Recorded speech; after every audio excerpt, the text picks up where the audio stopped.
आपके जो आपने बताया कि अभी केवाईसी अपडेट वाला, उसी में पूछना चाहता हूँ कि उसके पास कॉल आता है जी हाँ बिल्कुल। और सामने वाला पे वो कैसे ट्रस्ट करेगा? वो कुछ ना कुछ तो इन्फॉर्मेशन उसको देगा ही। हाँ सर, जैसे देखो पंडित जी के पास हाथ देखना जाते हो, हाँ, पंडित जी आपको कुछ न कुछ आपके मैं पंडित जी पे किसी ना किसी तरह कटाक्ष नहीं कर रहा हूँ, उससे एसोसिएट कर रहा हूँ कि पंडित जी कुछ ना कुछ, या जो भविष्यवक्ता है या न्यूमरोलॉजी एस्ट्रोलॉजर, कुछ ना कुछ तो ऐसी बात बताएंगे जो आपका एक कहीं ना कहीं क्लिक करेगा। हाँ बिल्कुल। क्लिक करते ही आपके जो सबसे पहले आपका दिमाग काम करना बंद करेगा, आप दिल से सोचना चालू करेंगे। वैसे ही साइबर फ्रॉड करने वाला आपको मददगार के रूप में फोन करेगा। बिल्कुल एक और गांव का, हाँ बिल्कुल, और गांव का आदमी डरता है सर, बैंक में जाने से डरता है। वो सोचता है कि सारा काम मेरा फोन पे हो रहा है, हाँ। देखो कितने अच्छे बैंक वाले मुझे कॉल करके बता रहे हैं। हाँ बिल्कुल सर, ये तो वो इस चक्कर में क्या करता है, अपनी सूचना प्रेषित कर देता है, एक्सचेंज हो जाता है सूचना। नहीं, जैसे बैंक से किसी का कॉल आया जी तो आप सब्जी वाले का एग्जांपल ले लेते हैं। वो शुरुआत में उसे फोन करके बताएगा कि आपने बताया कि एटीएम आपका बंद हो चुका है, अकाउंट आपका ब्लॉक हो चुका है, जब तक आप केवाईसी नहीं करवाओगे तब तक ये ऑन नहीं होगा। अब सामने वाला पहले तो ट्रस्ट करेगा नहीं, तो सामने वाला जो जिसने कॉल किया वो बताएगा कि आपके अकाउंट की लास्ट डिजिट ये है, 4 नंबर 4 डिजिट, तो उससे एक ट्रस्ट गेन हुआ। फिर बताया कि आप आधार कार्ड के 4 डिजिट ये हैं, जी आपका रजिस्टर्ड मोबाइल नंबर ये है। तो सब्जी वाले को ये लगेगा कि हाँ हाँ ये सच बोल रहा है, ये सच बोल रहे हो, यही एक प्रोसीजर है। यही एक प्रोसीजर है। हाँ बिल्कुल, ये सिंटेक्स है। और अब वो बोलता है कि इसको करने के लिए आपके पास एक ओटीपी आएगा। अब वो ओटीपी बता देता है, बिल्कुल, और कुछ देर बाद उसके अकाउंट से पैसे कट जाते हैं।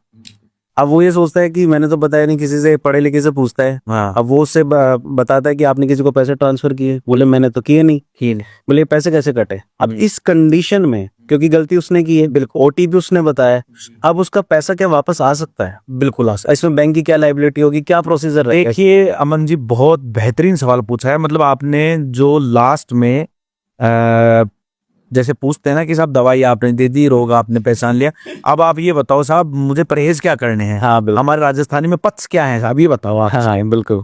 तो पहला पथ्य तो ये है कि साहब आप तुरंत 1930 पे कॉल करो।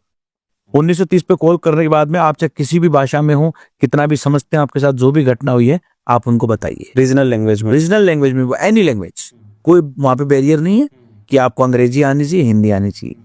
फोन उठाएंगे, आपसे बात करेंगे, आपका नाम पता एड्रेस सब चीज पूछेंगे, और उसके बाद में एक मैसेज रिसीव होगा आपके कंप्लेन नंबर का।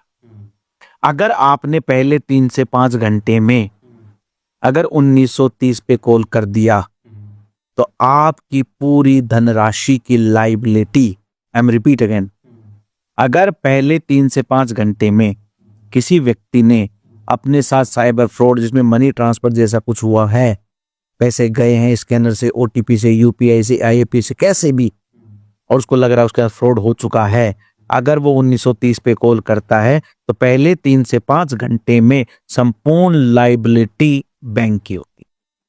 उसका पैसा, एक एक पैसा, एक एक रुपया, उसकी पूरी जिम्मेदारी, उसकी जिम्मेदारी बैंक की होती है। बैंक आपको पैसे देगा,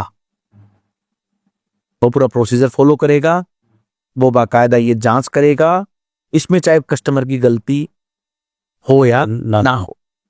क्योंकि कस्टमर जब आपका पेपर फोटो कॉपी करके आपको दे के आया था तो बैंक को दे के आया था, किसी और को नहीं दे के आया।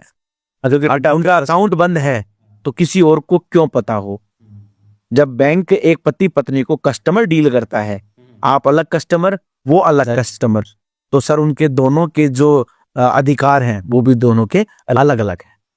बिल्कुल सही। तो 1930 पे कॉल कीजिए, 3 से 5 घंटे के बीच में कंप्लेन नंबर लीजिए, आपके पास एक एसएमएस आएगा कि we registered your complaint, vide number फला फला फला, थैंक यू फॉर कॉलिंग, और उसके बाद में साइबर फ्रॉड का पहला केस आपका कंप्लेन के साथ दर्ज हो चुका है।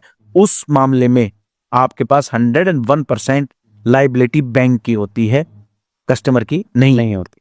उसके बाद में आप अपने संबंधित बैंक में जाएं। अगर आपको लिखना नहीं होता तो ये बैंक की जिम्मेदारी बनती है कि वो लिखेगा ऑन पेपर के ऊपर पूरी घटना, और 1930 के ऊपर की गई कंप्लेंट को मेंशन करेगा। मेंशन करने के बाद में बैंक को सूचना मिल गई है, अब आपके काम कंप्लीट हो चुका है, अब ये बैंक की रिस्पॉन्सिबिलिटी है कि आपको पैसा लाके दे, ओ कैसे भी है।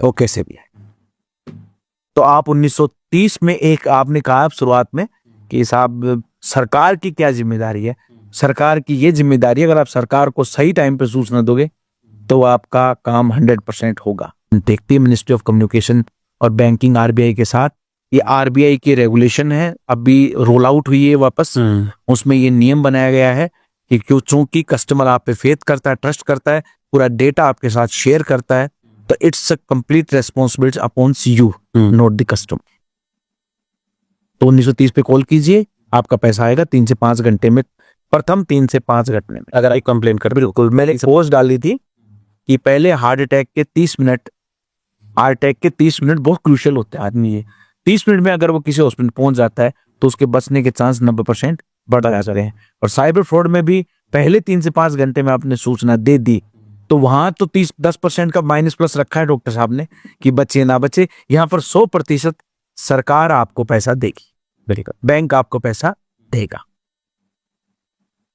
और अगर वो 3 से 5 घंटे बाद करता है तो फिर उसके बाद में सर रेशो बनता है। अच्छा, जैसे 1 से 2 दिन का करोगे तो आप तो 25 से 30%, ठीक है।